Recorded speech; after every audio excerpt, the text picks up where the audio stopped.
Welcome to Yoga Fit with Ed and Ross. Today we will learn Naukasana, which is also known as boat pose. Lie down on the mat on your back, inhale deeply and slowly exhale as you lift both your chest and your legs off the ground. Keep your arms stretched forward with your fingers pointing your feet.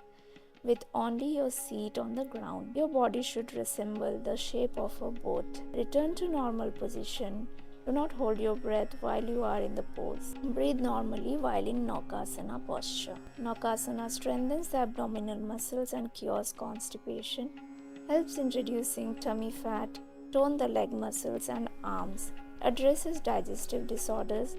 It is good for back muscles, improves blood circulation, stimulates pancreas, kidneys and liver, improves lung functions, good for prostate and thyroid glands. Avoid Naukasana if you have any chronic disease, spinal diseases, low blood pressure, severe headache, migraine, asthma. Avoid if you are a heart patient or pregnant. Avoid it for first 3 days of your menstrual cycle. That was it. Keep practicing yoga every day. Hit like and subscribe to this channel. It goes a long way to support us. Thank you for watching.